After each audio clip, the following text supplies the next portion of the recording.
Esse final de semana foi marcado por eventos internacionais, eventos bons e ruins. Bons no caso do Chile, houve eleições, resultados das eleições no Chile. Houve também, infelizmente, um ataque terrorista, que foi tido como terrorista na Austrália, e também teve um ataque em uma universidade nos Estados Unidos. Para a gente falar um pouquinho sobre tudo isso que aconteceu nesse final de semana, a gente fala agora com Fernando Tibúrcio, que é internacionalista. Fernando, muito boa tarde, seja bem-vindo ao Contexto. Boa tarde, Neila. Sempre um prazer estar com vocês. Felipe já fica aqui com a gente para a gente conversar, fazer nosso bate-bola aqui com o Fernando. Eu já começo perguntando para o Fernando, no caso específico da Austrália, já se sabe que foi um atentado terrorista. No caso específico lá, estava acontecendo um evento judaico, uma festa do Hanukkah judaico, na Festa das Luzes, que dura ali cerca de 8 dias, numa praia muito famosa na Austrália. Inclusive, a praia estava muito movimentada, muita gente saiu ferida, muita gente saiu baleada. E o que a gente sabe até agora, o que a gente pode tirar até agora do que aconteceu? A gente viu, inclusive, Benjamin Netanyahu se manifestando sobre esse assunto, ele que criticou duramente o governo da Austrália, o primeiro-ministro da Austrália, criticou, dizendo que eles precisavam ser mais duros no combate aí ao antissemitismo, enfim. O que a gente pode tirar, neste momento, desse ataque, em pleno século XXI, em 2025, numa praia na Austrália?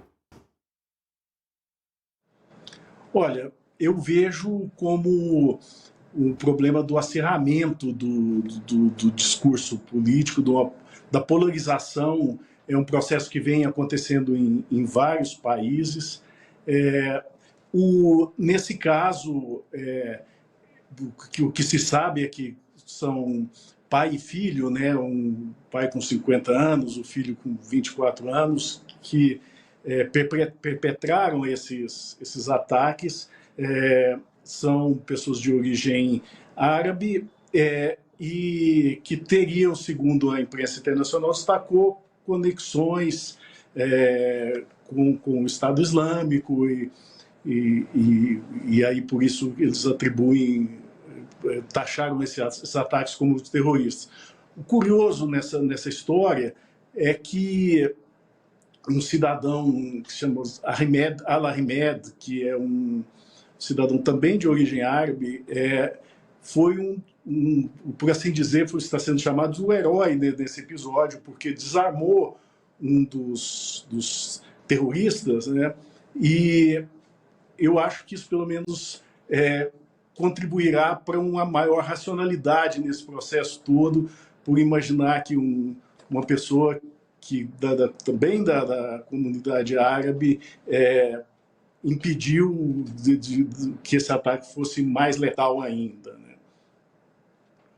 Bom, Felipe, quero colocar você na conversa. Vamos falar um pouquinho mais sobre essa questão do tiroteio lá na Austrália. Depois a gente parte para falar sobre o atentado que teve na universidade lá nos Estados Unidos, lá em Providence. Boa tarde, professor. É prazer estar contigo falando sobre esse assunto aqui no Contexto.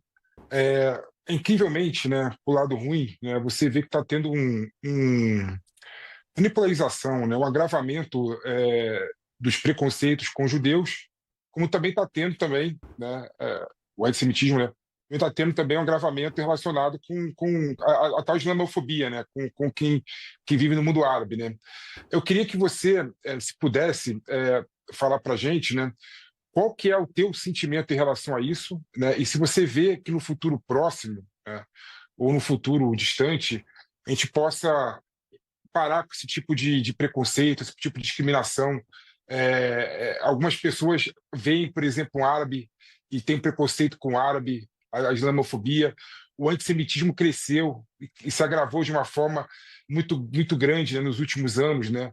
Infelizmente, né, seja por conta da postura do Netanyahu, né, muitas vezes serem taxados os judeus como o governo de Israel, né, e por aí vai. Então, eu queria que se desse um panorama geral sobre essa situação e se você vê algum tipo de fim, né, desse problema que, infelizmente, está assolando o mundo, tanto o lado da islamofobia quanto o lado do antissemitismo.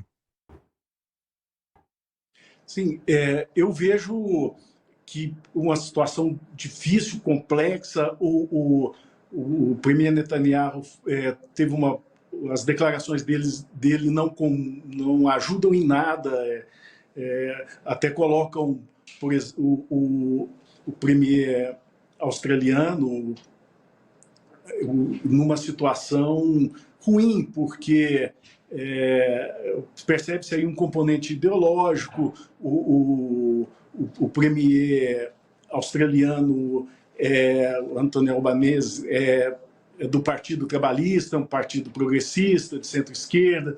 Então, pode ter aí também esse componente ideológico e as palavras do Netanyahu não ajudam em nada. Eu vejo todo isso que aconteceu na Austrália dentro de um contexto mundial, talvez uma nova ordem mundial, de muita polarização, de muito discurso ideológico, de candidatos e políticos populistas sendo a bola da vez, com discursos imediatistas, atribuindo questões absolutamente xenofóbicas, né? Falando da imigração, dos estrangeiros nos seus respectivos países. Então, eu vejo um ambiente difícil de ser solucionado a curto prazo. Eu acho que isso é um processo que está em crescimento. Basta ver os discursos que nós temos visto aqui na nossa região, aqui na América Latina, né? E é muito complicado. Eu vejo como uma coisa que ainda está muito longe de acabar e que a tendência é de se agravar. Para que o antissemitismo ele ainda exista nesse tamanho e dessa forma raivosa ainda, a gente está falando da Austrália, é um país muito distante ali de Israel, é um país muito, sabe, um país que não tem uma ligação íntima com a história de Hitler, por exemplo, é um país distante da Alemanha. Qual é o problema com os judeus? Assim, o que acontece até hoje? Que ódio é esse que acontece até hoje? O que a história traz para a gente que possa justificar?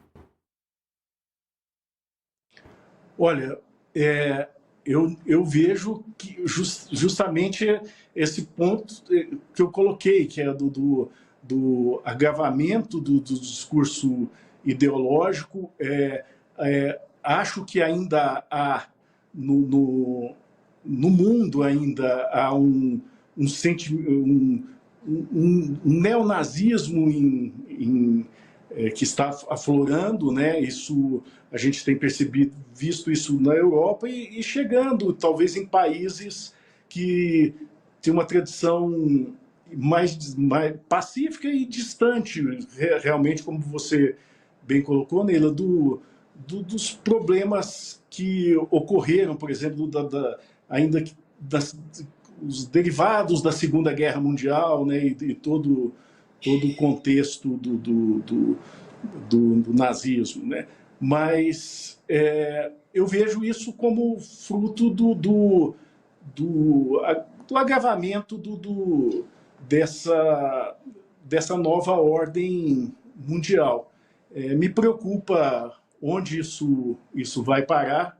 É um mundo que está muito conectado com redes sociais, e eu chamaria assim que hoje as pessoas têm um microcosmos ampliado, que antigamente elas falavam para 20, 30 pessoas, para o seu círculo próximo. Hoje eles sentem que podem falar para 1.000, 2.000 pessoas, e uns para muito mais, e isso potencializa o radicalismo que existe dentro de determinadas pessoas. Então, eu vejo que a questão do antissemitismo está nesse contexto. Estados Unidos foi diferente. Um tiroteio na Universidade Brown, em Providence, no estado de Rhode Island, deixou pelo menos 2 pessoas mortas e 8 gravemente feridas.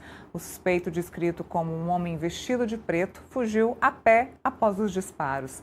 A universidade emitiu alerta de emergência e o presidente Donald Trump disse que o FBI atua em apoio às autoridades locais para localizar o autor e prestar assistência às vítimas. Fernando, no caso dos Estados Unidos, mais um atentado, mais um que acontece em escola, que acontece em faculdade, armas liberadas, seria mais um momento de discussão do país, da liberação ou não liberação das armas? Seria esse o problema, nesse caso específico aí de Rhode Island? Olha, eu acho que o que aconteceu em Providence tem sim a ver com a questão da facilidade com que o cidadão americano, do acesso facilitado às armas por parte do cidadão americano. É uma questão também complexa lá dos Estados Unidos, eles atribuem isso como uma das garantias constitucionais, né, na realidade, as armas, o conceito é que seria uma proteção do cidadão em relação ao Estado, né? Mas acho que a realidade deve se impor, e esse é um tema que tem que ser discutido pela sociedade americana. Não se pode ter esse acesso tão facilitado a armas, né? Pergunta para você, tem alguma pergunta aí para o Fernando? Não, assim, esse ponto que o Fernando colocou, acho que é o ponto essencial, né?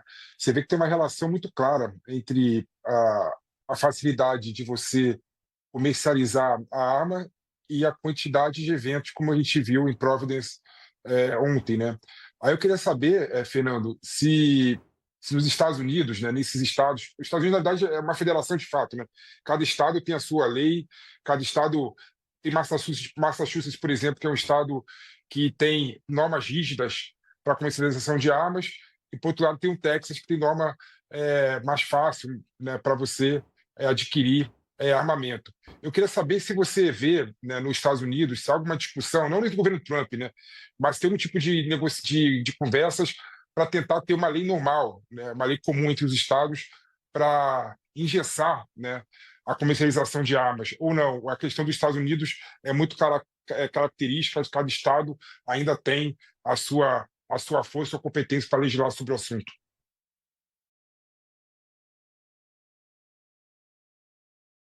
Sim, claro que por ser uma federação e os estados têm autonomia para legislar, esse é um assunto que é visto de forma diferente nas 50 unidades da federação, aí, né? Umas são mais restritivas e outras não. Mas é um tema muito que está no centro da política americana, na discussão entre democratas e republicanos, né? Os republicanos sendo mais armamentistas, né? E eu acho que a sociedade americana precisa enfrentar esse tema, porque é um tema que está efetivamente produzindo efeitos colaterais na própria sociedade.